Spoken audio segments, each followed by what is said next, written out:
No, non è uno scherzo e non è nemmeno un pesce d'aprile, anche perché siamo a giugno inoltrato. Che cosa è successo? È successo che Windows 11 24H2 è stata appena ritirata nella sua versione ancora in beta da Microsoft e quindi non è più disponibile da nessuna parte, accompagnata solo ed esclusivamente da un commento laconicissimo che adesso, se hai un attimo di pazienza, andiamo a vedere insieme, tanto si tratta di un video flash. E quindi, se ti senti pronto, iniziamo. Devo essere sincero, quest'oggi era previsto un altro video di tutt'altro tenore, ma questa notizia era troppo grossa, interessante e succulenta per non fartela vedere subito. Quello che stai guardando evidenziato è il commento laconicissimo di Microsoft che ha accompagnato questa scelta quantomeno interessante. Andiamo a vedere insieme che cosa è stato detto. Stiamo temporaneamente sospendendo l'implementazione di Windows 11 versione 24H2 nel canale destinato alla preview delle varie release. Riprenderemo il lancio nelle prossime settimane. Punto. C'è bisogno che ti dica che immediatamente è partito il nostro solito coro alpino? 1, 2, 3, 4.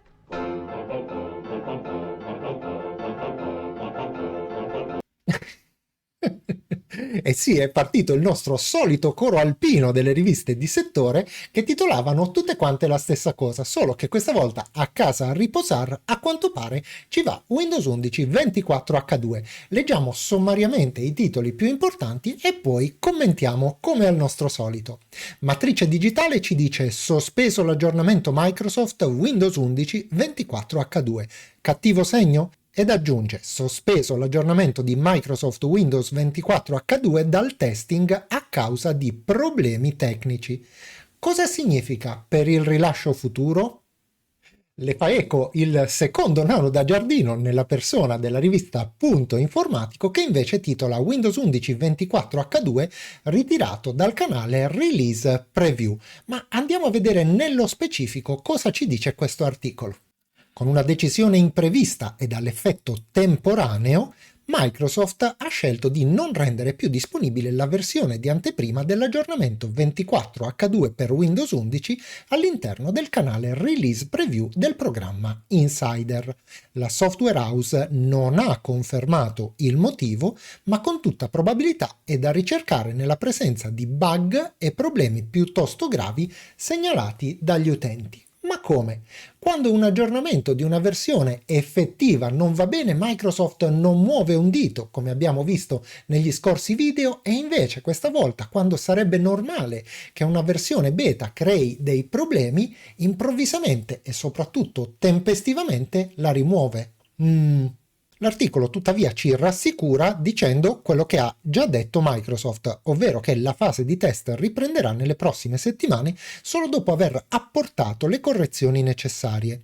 Il pacchetto, lo ricordiamo, aggiunge la rivista, sarà pubblicato per tutti nella seconda metà dell'anno, indicativamente tra i mesi di settembre e ottobre, rappresentando l'update più importante del 2024 per il sistema operativo. Porterà con sé, come ben sappiamo, funzionalità inedite come recall, abbandonando al tempo stesso definitivamente caratteristiche obsolete come l'assistente virtuale Cortana, il codec audio AC3 ed il povero WordPad. Ma toglimi una curiosità. Sono l'unico a sentire una grandissima puzza di bruciato, dato che proprio pochi giorni fa nel Computex di Taipei Microsoft aveva presentato in pompa magna tutte le nuove funzionalità AI della 24H2 e contestualmente o quasi ritira la beta dal mercato, togliendo tra l'altro agli utenti la possibilità di testarla, visto che verrebbe rilasciata nuovamente in versione beta tra poche settimane, a quanto Microsoft stessa, come abbiamo visto, asserisce, non dando di fatto prima dell'uscita definitiva la possibilità agli utenti di testare adeguatamente le nuove funzionalità. L'articolo invece a quanto pare la pensa diversamente da me e conclude dicendo che, come già scritto, si tratta con tutta probabilità di una decisione presa da Microsoft dopo aver analizzato le tante segnalazioni relative ai bug incontrati dagli utenti. In seguito all'installazione, molti, a suo dire, hanno visto comparire una finestra di errore Run DLL, la software house ne era a conoscenza, e altri invece si sono trovati a dover fare i conti con il blocco di applicazioni come Word e il crash dei giochi di Steam durante l'esecuzione. Ma non è meraviglioso che improvvisamente Microsoft sia diventata così sensibile alle lamentele degli utenti? Ma davvero? E infatti, ma meglio no? Solo che non tutti a quanto pare la pensano nella stessa maniera, e tra quelli che non la pensano così c'è la rivista Il Software, che naturalmente, oltre a tutte quante le cause lamentate dagli utenti, accosta anche un po' sibillinamente un'ulteriore ipotesi. Vediamo quale. Nel momento in cui ci si chiede perché Microsoft abbia deciso di ritirare l'anteprima pubblica, viene specificato che Microsoft non ha chiarito perché abbia deciso di interrompere temporaneamente la distribuzione di Windows 11 24H2, ma che comunque è piuttosto facile fare qualche ipotesi. Innanzitutto, dice la rivista, c'è il polverone suscitato dalla funzionalità Recall, al momento disponibile solo nella versione destinata ai dispositivi dotati di chip ARM.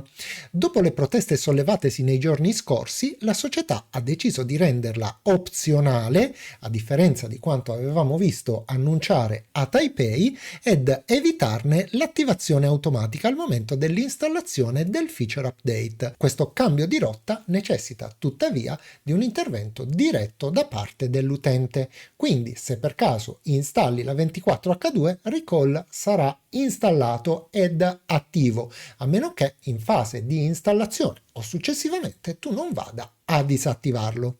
Un'ultima riflessione, tutta mia personale, riguarda i Copilot Plus PC, di cui abbiamo parlato in un video precedente che, se per caso ti fossi perso, ti suggerisco vivamente di andare a vedere. Te lo lascio linkato qui in alto. Ebbene, questi PC trovano la propria ragion d'essere proprio nelle nuove funzionalità AI introdotte da Windows 11 24H2.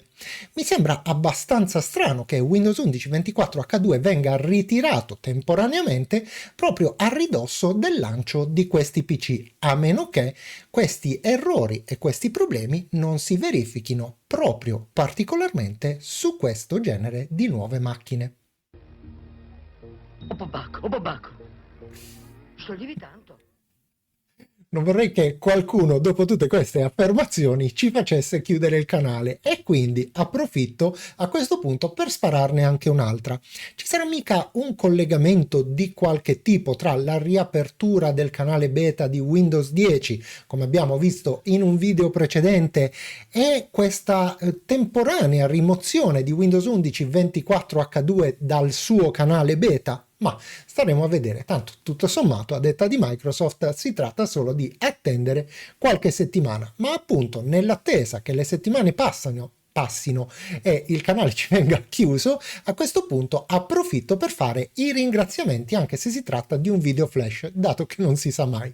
E quest'oggi i ringraziamenti vanno a Mauro Fantoli, o Fantoli, scusami Mauro, non so come si pronuncia il tuo cognome, Elio Bonetti, Antonio Bergamini, Fabio Roseano e Massimiliano Fraticelli per essersi abbonati / riabbonati al nostro canale. Ma un ringraziamento super specialissimo lo voglio rivolgere nuovamente ad Antonio Bergamini, ma non questa volta per essersi abbonato al canale, bensì per averci sostenuti con il super grazie più cospicuo che questo canale abbia mai ricevuto. Quindi ti ringrazio infinitamente, caro Antonio, per la tua gentilezza e per il tuo supporto a questa community. E un altro ringraziamento naturalmente non può mancare, ed è quello destinato come sempre proprio a te che hai guardato questo video, mi hai fatto compagnia nel corso di questi minuti, e detto questo non mi resta che salutarti e darti appuntamento, a Dio piacendo, alla prossima.